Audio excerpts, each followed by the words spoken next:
I met a load of firefighters many years ago, and I never really fancied joining the fire brigade until I started talking to these guys, and I applied and got in, and I've loved it ever since. I come from a family of services. My mum was a nurse and my dad was a police officer and my brother was in the army. So it was a very natural sort of step for me.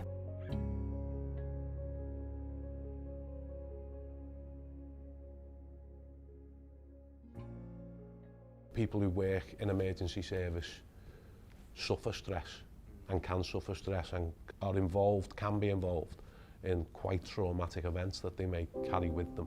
I've suffered with bereavements and been under a lot of stress, and because of the culture I was brought up in, I was dealing with them by just carrying on as normal. Usually I would be very outgoing, very bubbly, wanting to get involved with lots of new things. I just didn't want to do any of it. And because I am quite a creature of routine, once my routine started changing, I just started questioning, like, what's going on? Watching colleagues literally fall apart in front of my eyes and not knowing what to do about it, and then coming back to work and then apologising, and that's quite distressing to see that. I guess there's a real confidence about being a firefighter, or in any blue light service really, you have to be that person who's reactive, who can deal with stress, who can manage other people's stress. So when you become mentally ill, you feel incredibly isolated.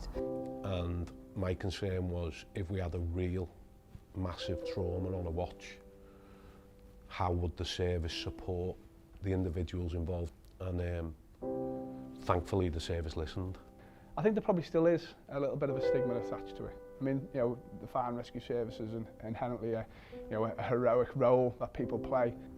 Because of the culture we've worked in for so long, it was just the way we did things, and we've had to break down those stigmas. And we all talk about our fitness and our health and our backs and our knees and our shoulders, but no one talks about our brain.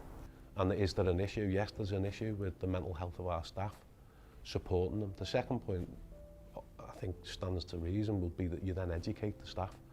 And sometimes when people perform, particularly badly or not up to standard, there may be something else going on in their lives, because you don't suddenly become bad overnight. And just that little bit of empathy can make a difference. I think if someone's struggling and and they're unsure whether they should seek support or not, what I would say is this is just the first step. Okay, just to kind of open up and say you're struggling is incredibly important for the organisation and them and their families. I'm a blue light champion, so people can come to me in confidence with any sort of issue at all. We don't write anything down, we don't report to anybody. There are many things that we know that are out there that other people don't. Providing the environment where they feel comfortable talking about it, and then encouraging them to seek the appropriate help and assistance. Looking at mental health and looking at stress and how it affects people. I'm not an expert, but you know what, we don't need to be experts. What we do need to have is an understanding, just a basic understanding. It can just take that one conversation for somebody else to say, actually, yeah, I felt like that. And sometimes that can be it for helping that person.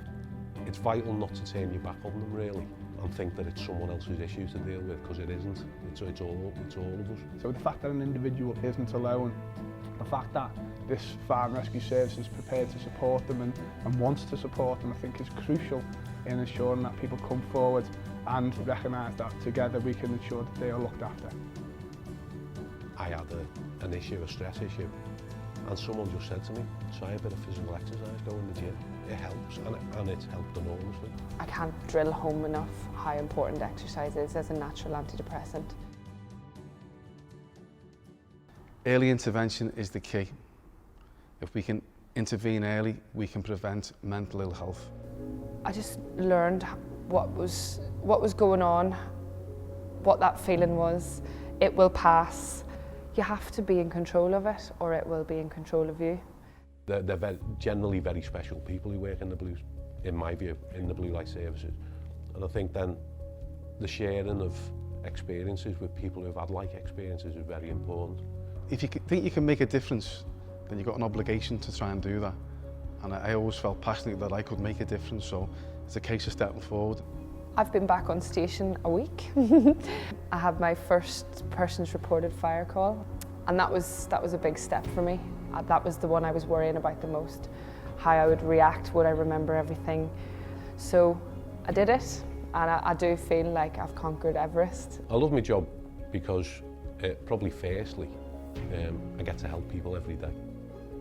Making family proud and stuff like that, because you are viewed in a certain way by your family then and by others who meet you. There's not many other jobs that you can go into and laugh a lot of the time and be with very like-minded people, jump into water, climb ladders, do actually exciting things that get your adrenaline going a little bit. Looking back now, would I have wanted to do anything else? No, absolutely not. I've loved it all the way. And the people that I've met and worked with have made my life better.